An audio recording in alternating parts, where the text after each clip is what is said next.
세계 증시는 빠르게, 우리 증시는 폭넓게 가장 먼저 만나는 3분 증시입니다.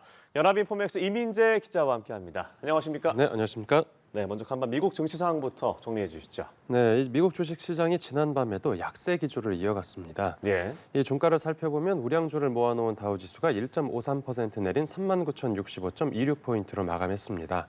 이제 올해 들어 가장 큰 낙폭이고요. 또 대형주 위주의 S&P 500 지수도 0.74% 하락한 5,267.84포인트로 거래를 마쳤습니다.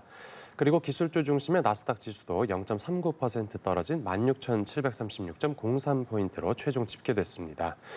이번 주 주가를 끌어올린 재료들이 대부분 소진되면서 3대 지수가 모두 하락했다라고 분석됩니다. 네, 3대 지수 모두 부진한 흐름이었는데 미국 내 금리 인하 기대감이 더 약해졌다고요? 네, 그렇습니다. 이제 미국 제조업하고 서비스업 경기가 지표상으로 좀 생각보다 빠르게 확장되고 있다라고 확인돼서인데요. 예. 특히 서비스업 경기가 예상치를 크게 웃돌면서 좀 확장 속도에 가속도가 붙었다라는 평가입니다.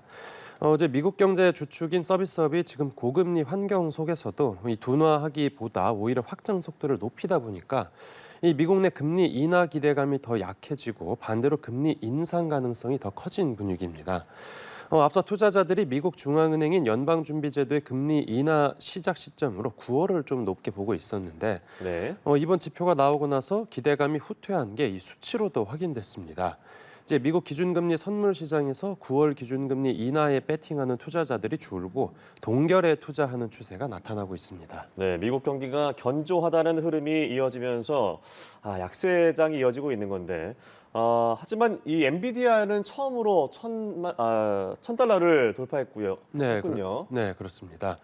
이 엔비디아 주가가 간밤에만 9% 넘게 급등해서 최종 1,037.99달러로 거래를 마쳤습니다. 네. 엔비디아 주가가 종가 기준으로 이렇게 $1,000를 뚫고 이른바 1000비디아에 등극한 건 이번이 처음입니다.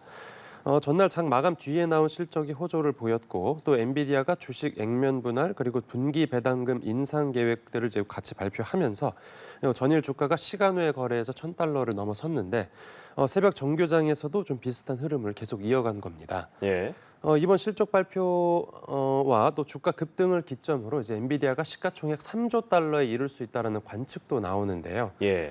새벽 종가 기준으로 엔비디아 시가총액이 2조 3천억 달러 수준인데 이제 마이크로소프트 그리고 애플에 이어서 시총 3위를 차지하고 있습니다. 만약에 엔비디아 주가가 지금보다 추가로 30%가량 더 상승한다라고 하면 이제 시총 3조 달러 클럽에 가입할 수 있고 그러면 시가총액도 애플을 넘어서 2위로 점프하게 됩니다. 만약 주가가 37% 정도 오른다라고 하면 시총 1위 자리도 넘볼 수 있게 됩니다. 네, 엔비디아의 성장이 어디까지 갈지 추이를 지켜보겠습니다. 국내 증시 살펴보죠. 어제 코스피 시장 어땠습니까?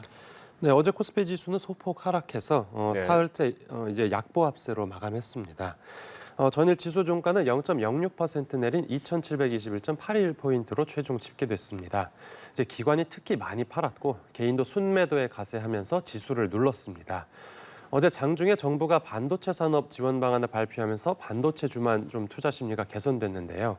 이 금융과 인프라, 연구개발 분야에 총 26조 원을 지원하겠다는 방침입니다. 하지만 반도체를 뺀 나머지 업종들은 미국 내 고금리 상황이 장기화할 거라는 전망 속에서 좀 힘을 쓰지 못하는 모습이 나타났습니다. 네, 이런 가운데 SK하이닉스 주가는 엔비디아의 영향을 받았다고요? 네, 맞습니다. SK하이닉스가 이른바 20만 닉스에 등극한 건데요. 네. 이 주가가 1.16% 상승해서 딱 20만 원으로 마감하면서 이제 역대 처음으로 20만 원대를 기록했습니다. 이제 미국에서 엔비디아가 깜짝 실적을 발표하면서 엔비디아 협력사인 이 SK하이닉스 주가도 같이 뛰었다라고 풀이됩니다. 네. 또 장중에 정부의 반도체 산업 지원 방안이 나오고 나서 이제 외국인 매수세도 유입됐는데 이제 외국인이 어제 하루에만 SK하이닉스 주식을 2,500억 원어치 사들인 걸로 집계됐습니다. 또 경쟁사인 삼성전자도 어제만큼은 반도체 훈풍 속에서 주가가 덩달아 오름세를 탔습니다. 이 종가 기준으로 0.77% 상승해서 3거래일 만에 반등에 성공했습니다. 그리고 같은 시간에 우리나라뿐만 아니라 일본 증시에서도 반도체 관련주의 상승세가 관철됐습니다. 네, 그럼 끝으로 오늘 코스피 전망도 짚어주시죠.